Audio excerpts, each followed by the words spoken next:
우리는 지난주에 야곱에게 먼저 찾아오신 하나님을 살펴보았습니다.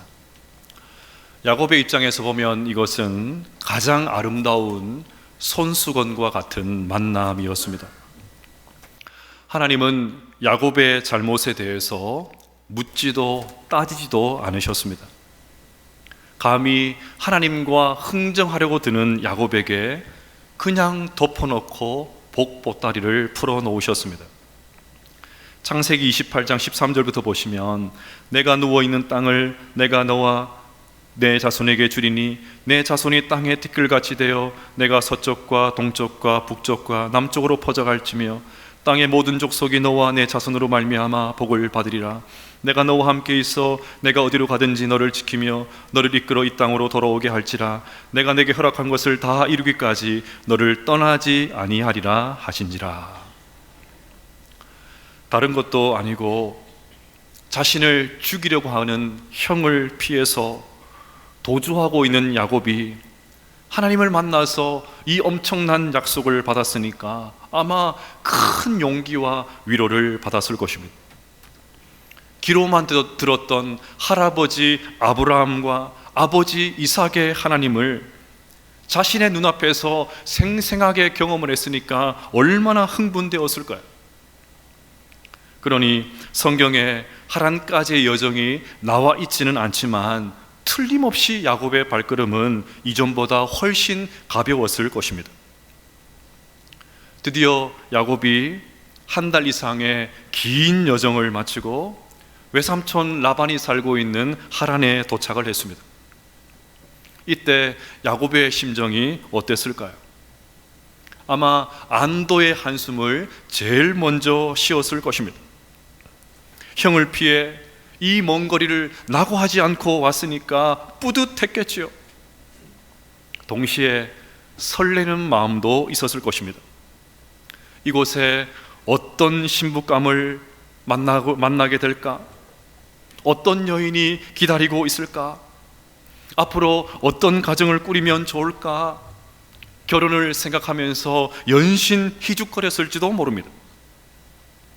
마을에 도착해서 보니까 저 멀리 우물가에 양떼와 목자들이 보입니다. 얼른 가서 목자들이 하란에서 온 것을 확인한 야곱은 자기 외삼촌 라반을 알고 있는지 묻습니다. 그러자 목자들은 라반이 평안하다라고 하면서 지금 그의 딸 라헬이 양을 몰고 이곳으로 오고 있다는 소식을 전해 주었습니다.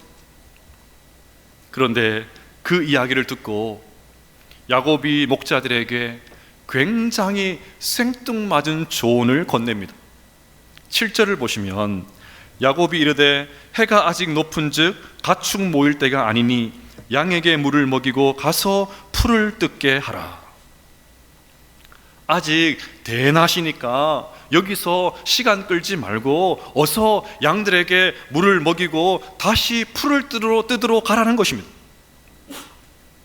조금 전까지 대화를 잘 이어오다가 갑자기 훈수를 두고 있습니다. 조상 때부터 목축을 해왔으니까 양에 대해서 전혀 모르지는 않았겠지만 그래도 야곱은 주로 집에서 지내지 않았습니까? 그러니까 목축에 대해서 알면 얼마나 알겠습니까? 그런데도 감히 양을 치고 있는 목자들에게, 목축을 직업으로 하고 있는 그 사람들에게 훈수를 두고 있습니다. 이유가 뭘까요? 지난주에 야곱은 하나님을 만났는데도 전혀 바뀌지 않았다고 말씀을 드렸습니다. 그러니까 하나님과도 흥정하려고 들었지요. 하나님은 안중에도 없고 그저 자신이 받을 복, 하나님이 주시는 복, 그것만 갈구했습니다. 제 버릇 개 못 준다고 달라진 것이 하나도 없습니다. 그러니 갑자기 야곱이 목자들에게 관심과 애정이 생겨서 지금 조언을 건네는 것이 아닙니다. 야곱의 관심은 지금 우물가로 오고 있는 라반의 딸 라헬이었습니다. 머리가 얼마나 잘 돌아가는 야곱입니까? 다른 수컷들이 여기 있으면 방해가 될 것 같으니까 다 보내고 단둘이서 있는 것이 훨씬 유리하다고 판단을 했던 것입니다. 그래서 마치 선심을 쓰듯이 얼른 양에게 물을 먹이고 가라고 했던 것입니다. 자, 그런데 목자들이 호락호락하지 않습니다. 자신들이 하는 일들을 잘 알지도 못하는 낯선 사람이 이러쿵 저러쿵 훈수를 두니까 기분이 상했겠죠. 8절을 보면 그들이 이르되 우리가 그리하지 못하겠노라. 때가 다 모이고 목자들이 우물 아기에서 돌을 옮겨야 우리가 양에게 물을 먹이느니라. 이곳은 물이 귀한 곳이기 때문에 마음대로 물을 먹일 수 있는 것이 아니라 목자들이 다 모이면 함께 뚜껑을 열어서 일정량의 물만 먹일 수 있다는 것입니다. 물을 먹이려고 하다가 야곱이 제대로 물을 먹었습니다. 하지만 여기서 물러서면 야곱이 아니죠. 급히 계획을 수정합니다. 10절을 보면 야곱이 그의 외삼촌 라반의 딸 라헬과 그의 외삼촌의 양을 보고 나아가 우물 아기에서 돌을 옮기고 외삼촌 라반의 양떼에게 물을 먹이고. 라헬이 우물가에 도착한 것을 확인한 야곱은 대뜸 우물 뚜껑을 들어서 옮기고는 라헬이 몰고 온 양떼들에게 물을 먹입니다. 지금 야곱이 라헬에게 친절을 베푼 것으로 생각할 수 있는데 그런 것이 아닙니다. 여러분, 야곱이 누굽니까? 그냥 아무 이유 없이 친절을 베풀 사람이 아닙니다. 3절과 8절을 보면 우물 뚜껑은 건장한 남자 여럿이 붙어야 옮길 수 있을 만큼 매우 무거운 돌 뚜껑이었습니다. 그런데 야곱은 그 무거운 돌을 마치 병막에 따듯이 혼자 치워버립니다. 물론 쉽지는 않았겠지만 젖먹는 힘을 다해서 옮겼습니다. 왜요? 힘을 가시하기 위해서입니다. 라헬 앞에서 매력을 발산하려고 했던 것입니다. 고대 사회에서 남자는 힘이 제일 중요한 덕목이었기 때문에 라헬 앞에서 나는 슈퍼맨이다, 힘을 과시하고 싶었던 것입니다. 17절을 보십시오. 라헬은 곱고 아립답다고 했습니다. 눈부시게 아름다운 여인이 눈앞에 서 있습니다. 그러니 야곱은 한눈에 반했을 것입니다. 그러니까 어떻게든 내 여자로 만들어야 되지요. 그래야 야곱이지 않겠습니까? 머리가 급하게 돌아갑니다. 이 여자의 마음을 얻으려면 뭘 해야 될까? 그런데 주변을 보니까 목자들이 하나 둘 모여서 우물 뚜껑을 열려고 합니다. 바로 그것이었습니다. 남자들이 모여서 우물 뚜껑을 열려고 하는데 혼자서 뚜껑을 열면 주목을 받을 수 있지 않을까? 그런 판단이 서자 곧바로 행동을 개시합니다. 그래서 야곱은 혼자서 돌 뚜껑을 번쩍 들어서 옆으로 옮깁니다. 목사님, 도대체 그런 힘이 어디서 왔습니까? 묻지 마십시오. 무엇이든지 원하는 것은 손에 넣어야 직성을 풀리는 야곱이라면 얼마든지 할 수가 있습니다. 그렇게 야곱은 라헬 앞에서 자신이 얼마나 힘센 사람인지 무력 시위를 했던 것입니다. 모르긴 몰라도 이런 야곱의 행동을 보면서 라헬은 관심을 가지지 않았겠습니까? 문제는 야곱의 그 다음 행동입니다. 11절을 보시면 그가 라헬에게 입 맞추고 소리내어 울며. 갑자기 야곱이 라헬에게 입을 맞춥니다.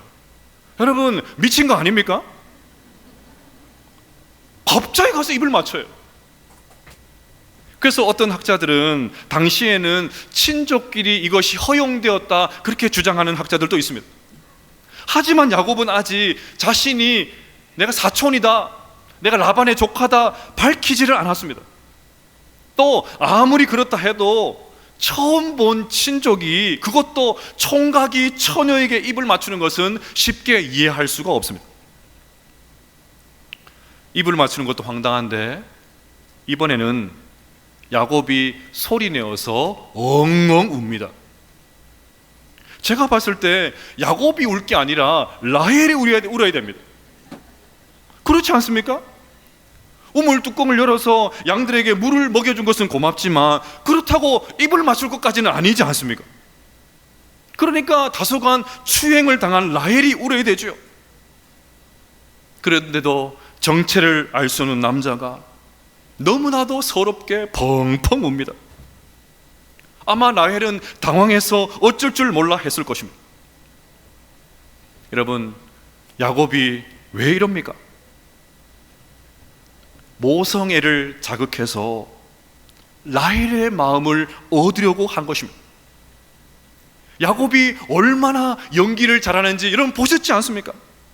그러니 야곱의 이 행동은 철저하게 계산에 따른 연출이었던 것입니다. 자, 여기서 잠시 생각해야 될 것이 있습니다. 신부감을 찾는 이야기는 창세기 24장에도 이미 나온 적이 있습니다. 거기에는 아브라함의 종이 이삭의 신부감을 찾는 장면이 기록되어 있습니다. 신부감을 찾는 내용은 오늘 본문과 비슷하지만 찾는 과정은 전혀 다릅니다. 아브라함의 종은 이삭의 신부감을 찾기 위해서 그날도 우물로 갔어요. 우물 앞에서 하나님 앞에 기도를 합니다. 그가 이르되 우리 주인 아브라함의 하나님 여호와여, 원하건대 오늘 나에게 순조롭게 만나게 하사 내 주인 아브라함에게 은혜를 베푸시옵소서. 아브라함의 종이 간절하게 기도하자 하나님께서 이삭의 신부감을 만나게 해주셨습니다. 반면에 오늘 야곱은 기도하지 않습니다. 꿈에서 하나님을 만나는 엄청난 경험을 했지만 여전히 기도하지 않습니다. 대신에 어떻게 하면 저 여자의 마음을 얻을 수 있을까 머리를 계속해서 굴립니다. 눈물 연기도 서슴지를 않습니다. 역시 야곱 명불허전이죠. 또 하나님, 이 여자가 맞습니까? 하나님 앞에 물었어야 됩니다. 그래도 묻지 않고 그냥 작업에 들어갑니다. 이것을 보면, 오늘 본문에 나오는 것을 보면 눈에 보이는 대로 행동하는 형 에서나 전혀 다를 바가 없습니다. 하나님은 아브라함의 종이 기도해서 신부감을 얻은 것과 야곱이 전혀 기도하지 않는 이 모습을 극명하게 대조하시면서 야곱이 얼마나 부족한지, 얼마나 욕망에 사로잡혀 있는지 그것을 여실하게 드러내셨던 것입니다. 자, 그런데도 하나님은 야곱을 순적하게 인도하셔서 라헬을 만나게 하십니다. 또다시 하나님의 은혜가 참 크다는 것을 느낄 수가 있습니다. 우리 하나님은 약속하신 것을 신실하게 이루어내시는 신실하신 분이십니다. 자, 하지만 여러분, 여기서 끝이 아닙니다. 여기서 끝내면 안 됩니다. 하나님의 은혜는 값싼 은혜가 아닙니다.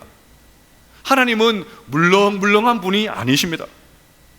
우리가 아무렇게 살아도 그냥 허허 하시는 분이 아니십니다. 허물투성이인 우리를 일방적인 하나님의 은혜로 부르신 하나님은 마침내 우리를 온전한 하나님의 사람으로 바꾸어 가십니다. 우리는 전혀 변화되지 않는 모습으로 하나님을 만났을지 몰라도 하나님은 그런 우리를 반드시 변화시키십니다. 이것이 중요합니다. 이제 이 과정을 한번 보겠습니다. 자, 이제 시간이 흘러서 야곱이 외삼촌 라반의 집에 온 지 한 달이 지났습니다. 이때 라반이 야곱에게 한 가지 제안을 합니다. 15절을 보시면 라반이 야곱에게 이르되 내가 비록 내 생질이나 어찌 그저 내 일을 하겠느냐, 내 품삯을 어떻게 할지 내게 말하라. 언뜻 보면 외삼촌이 조카에게 그냥 일을 시키지 않고 일당을 주겠다, 그런 말처럼 보입니다. 하지만 정반대입니다. 지금 라반은 자신과 야곱의 관계를 외삼촌과 조카, 친족의 관계가 아닌 고용주와 고용인의 관계, 철저하게 일의 관계로 바꾸려고 합니다. 외삼촌이 조카를 정말 생각한다면 야곱에게 딸을 줘서 결혼을 시켜야 되지 않겠습니까? 하지만 라반은 자기 딸 라헬을 사랑하는 야곱이 빈털털이라는 것을 알고 있었습니다. 당시에 결혼을 하려면 신부 지참금이 있어야 되는데 야곱은 전혀 없습니다. 라반이 바로 그 점을 노렸던 것입니다. 라헬에게 푹 빠져있는 야곱에게 어떤 제안을 해도 다 받아들일 것을 예상하고는 이런 제안을 했던 것입니다. 자, 그러자 야곱이 이렇게 대답합니다. 18절을 보시면 야곱이 라헬을 더 사랑함으로 대답하되 내가 외삼촌의 작은 딸 라헬을 위하여 외삼촌에게 7년을 섬기리이다. 지금 당장 결혼하고 싶은데 당장은 신부 지참금을 낼 돈이 없으니까 7년 동안 외삼촌 집에서 일을 하겠다는 것입니다. 아마 라반은 속으로 막 쾌재를 불렀을 것입니다. 야곱이 라헬을 좋아하기는 좋아했나 봅니다. 그렇게 계산적인 야곱이 덜컥 7년짜리 계약을 맺었습니다. 그답지 않게 불리한 계약을 맺고는 라반을 위해서 7년 동안 막 죽어라 일했습니다. 자기보다 더 이기적이고 더 머리가 잘 돌아가는 외삼촌에게 이용당하는 줄도 모르고 죽어라 일했습니다. 20절을 보시면 야곱이 라헬을 위하여 7년 동안 라반을 섬겼으나 그를 사랑한 까닭에 7년을 며칠같이 여겼더라. 로맨틱하지요? 사랑하는 여인을 얻기 위해서 7년을 며칠같이 여겼다고 합니다. 자고로 여자는 이런 남자와 결혼해야 되지 않겠습니까? 하지만 이 말은 낭만적인 말이 아닙니다. 야곱의 본성, 그 안에 들끓고 있는 욕망, 욕심을 문학적으로 표현한 것에 불과합니다. 원하는 것을 얻기 위해서는 그냥 투신하는, 그냥 올인해버리는 야곱의 스타일을 보여주는 것에 불과합니다. 마침내 약속된 7년이 지났습니다. 라헬을 얻을 생각에 얼마나 기뻤던지 야곱은 라헬을 내 아내라고 부릅니다. 21절을 보시면 야곱이 라반에게 이르되 내 기한이 찼으니 내 아내를 내게 주소서 내가 그에게 들어가겠나이다. 자, 그러자 라반은 마을 사람들을 모아놓고 성대한 결혼 잔치를 베풀었습니다. 드디어 신혼 첫날 밤이 되었습니다. 야곱이 얼마나 기다렸던 시간입니까? 7년 동안 이 한 날 바라보면서 죽으라 고생했지 않습니까? 그런데 다음날 아침이 되었을 때 황당한 일이 벌어졌습니다. 야곱 옆에 누워있는 여인이 라헬이 아니라 언니 레아였습니다. 라반이 약속을 어기고 라헬 대신에 레아를 시집 보낸 것입니다. 가만히 있을 야곱이 아니지요. 라반에게 거칠게 항의합니다. 25절 말씀을 같이 한번 읽어보겠습니다. 시작. 야곱이 아침에 보니 레아라 라반에게 이르되 외삼촌이 어찌하여 내게 이같이 행하셨나이까? 내가 라헬을 위하여 외삼촌을 섬기지 아니하였나이까? 외삼촌이 나를 속이심은 어찌됨이니까? 7년을 며칠같이 여겼다고 하지만 왜 힘들지 않았겠습니까? 그래도 오직 이날만을 바라보면서 그 고생을 했는데 신부가 덜컥 바뀌었으니까 야곱이 화를 내는 것이 당연하지요. 또 다른 사람도 아니고 외삼촌이 나를 속였다니, 외삼촌에게 속았다는 생각을 하자마자 화가 들끓습니다. 분해서 견딜 수가 없습니다. 그래서 야곱이 말합니다. 외삼촌이 나를 속이심은 어찌 됨이니까? 아니, 외삼촌이 조카인 나를 어떻게 속일 수가 있습니까? 외삼촌 믿고 죽으라 7년 동안 이랬는데 어떻게 이런 일이 벌어질 수가 있습니까? 어찌 외삼촌이 나를 속일 수가 있습니까? 자, 그런데 저는 이 말을 통해서 아버지 이삭의 음성이 들리는 것 같습니다. 아들인 네가 감히 아비인 나를 어떻게 그렇게 깜짝같이 속일 수 있냐? 그러고도 네가 내 아들이라고 할 수 있냐? 이삭의 음성이 들리는 것 같습니다. 형인 에서의 목소리도 들리는 것 같습니다. 동생인 네가 어떻게 내게 돌아올 복을 가로챌 수 있냐? 어떻게 동생이 형에게 돌아갈 그것을 가로챌 수 있냐? 그러고도 네가 내 동생이 맞냐? 에서의 목소리가 들리는 것 같습니다. 더 나아가 하나님의 엄중한 책망의 소리가 들립니다. 네가 외삼촌에게 속은 것은 화가 나면서 네가 아버지와 형을 속인 것은 괜찮느냐? 네가 아버지와 형을 속였는데 아버지와 형의 마음 생각이나 해봤냐? 외삼촌에게 속은 것이 그렇게 불안데 너 아버지, 너 형, 그 마음 어떻게 했냐? 하나님의 엄중한 책망의 소리가 들리는 것 같습니다. 사실 여러분, 야곱이 라헬과 레아를 알아보지 못하고 첫날 밤을 보냈다는 것이 잘 이해가 되지 않죠. 아무리 전기가 없는 시대이지만 7년이나 사랑했던 여인을 어떻게 못 알아볼 수가 있습니까? 여기서 상상력을 발휘할 필요가 있습니다. 신혼 첫날 밤 야곱은 수도 없이 라헬을 불렀을 것입니다. 내 사랑 라헬, 오 나의 사랑 라헬, 그대가 정녕 라헬인가? 내가 이 날을 위해서 7년을 수일처럼 여겼는데 오 나의 사랑 라헬. 그녀가 막 레아인지도 모르고 막 수도 없이 라헬을 불렀을 거예요. 그때 레아는 이렇게 말했을 것입니다. 그래요, 저는 당신의 사랑 라헬입니다. 제가 라헬입니다. 그동안 수고 많았어요. 저도 이 날을 얼마나 기다렸는지 몰라요. 제가 라헬입니다. I love you. 여러분, 그러면 무엇입니까? 야곱이 아버지 이삭에게 했던 그대로 속은 것입니다. 에서의 옷을 입고 염소털을 덕지덕지 붙이고 마치 에서인 것처럼 가장한 것 그대로 네가 에서가 맞냐는 아버지의 질문에 지체하지 않고 네, 제가 맏아들 에서입니다, 그렇게 말했던 그대로 돌려받은 것입니다. 야곱이 속았습니다. 속이는 자가 속았습니다.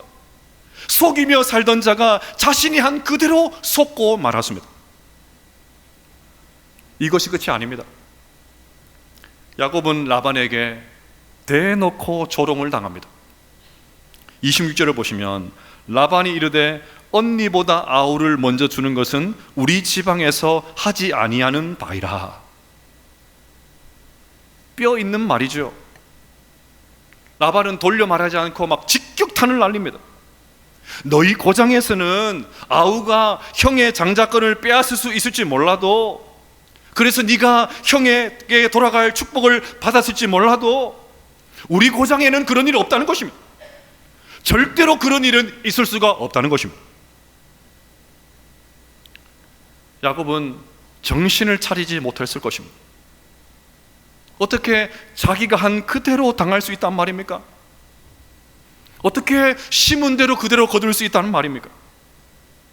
뒤통수를 맞아도 제대로 맞은 야곱은 결국 라헬을 얻기 위해서 또다시 7년을 더 일하게 됩니다. 30절을 보시면 야곱이 또한 라헬에게로 들어갔고 그가 레아보다 라헬을 더 사랑하여 다시 7년 동안 라반을 섬겼더라. 이처럼 야곱은 산전수전, 공중전까지 다 겪은 라반에게 철저하게 이용당하고 말았습니다. 남의 등을 치면서 살아왔던 야곱이 제대로 임자를 만났습니다. 자기보다 더하면 더했지 절대 덜하지 않는 외삼촌 라반에게 철저하게 당하고 말았습니다. 저는 이 부분을 보면서 가수 싸이가 부른 강남 스타일의 가사가 생각이 났습니다. 뛰는 놈, 그 위에 나는 놈. 이번 주에 제가 집에서 제일 많이 불렀어요. 뛰는 놈, 그 위에 나는 놈. 뛰는 놈 위에 나는 놈. 딱 여기 어울리지 않습니까? 자, 그러면 이제 결론적으로 중요한 질문 하나가 남았습니다. 왜 하나님은 야곱에게 외삼촌 라반을 만나게 하셨을까요? 왜 라반에게 철저하게 당하게 하셨을까요? 이유는 하나밖에 없습니다. 야곱을 다듬기 위해서 그렇게 하신 것입니다. 하나님은 야곱을 훈련하는 장소로 하란을 선택하셨고, 야곱을 훈련할 조교로 외삼촌 라반을 발탁하신 것입니다. 거만해진 야곱을 낮추고, 모난 부분을 깎아내고, 부족한 면을 채우고, 거친 것을 다듬어서 정말 하나님이 원하시는 사람으로 만들기 위해서 그렇게 하신 것입니다. 그러기 위해서 자신의 정확한 실체를 확인해야 됩니다. 힘들지만 불행이라는 거울을 통해서 자신의 모습을 정직하게 대면해야 됩니다. 하나님은 야곱이 지금까지 어떻게 살았는지를 알기를 원하셨습니다. 그래서 하나님은 야곱과 같은 유형의 사람, 아니 뛰는 야곱보다는 차원이 다른 날아다니는 라반을 붙이셨습니다. 그래서 야곱, 하나님과 씨름하여 이긴 사람의 책에 이런 구절이 있습니다. 야곱을 다루시는 하나님의 방법은 야곱보다 더 까다롭고 더 냉혹하고 더 욕심 많고 더 간교한 사람에게 야곱을 맡겨놓은 것이었다.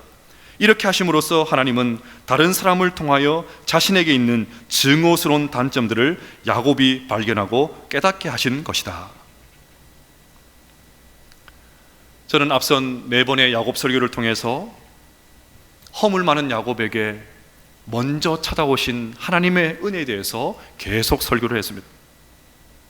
그런데 은혜를 계속해서 강조하면 이상하게 방종의 길로 갑니다. 어떻게 살든 하나님께서 다 용서해 주셨다는 것입니다. 어쨌건 죽으면 천국에 가니까 상관없다는 것입니다. 과연 그럴까요?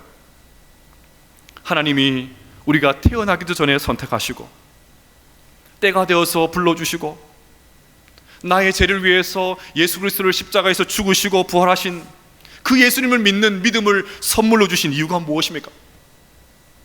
이 성탄의 계절에 우리 주님께서 이 땅에 오신 이유가 무엇입니까? 이전과는 다른 삶을 살라고 그렇게 하신 것입니다. 새로운 삶을 살라고 그렇게 하신 것입니다. 하나님이 기뻐하시는 삶을 살라고 그렇게 하신 것입니다. 골로새서 3장 9절과 10절 말씀을 같이 한번 읽어보겠습니다. 시작. 너희가 서로 거짓말을 하지 말라.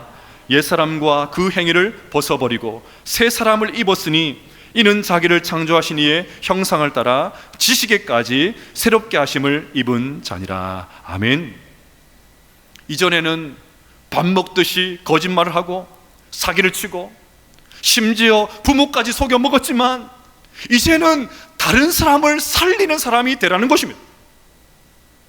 이제는 남을 위해서 수고하지 않고 오직 나만 위해서 살았지만 이제는 다른 사람들 위해서 살아보라는 것입니다.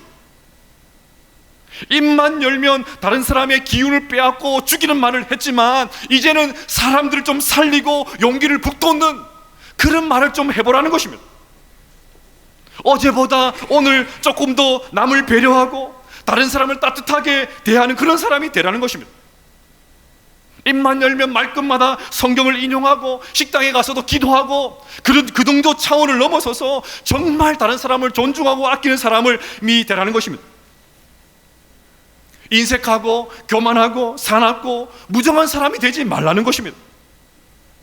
여전히 육신의 욕망에 비틀거리지 말고 진짜 복이신 하나님을 열망하라는 것입니다. 자, 그러면 여러분에게 묻고 싶습니다. 우리 주 예수 그리스도 안에서 새 사람이 되신 사랑하는 성도 여러분, 우리에게 새 사람의 열매가 있습니까? 새 사람의 증거가 있습니까?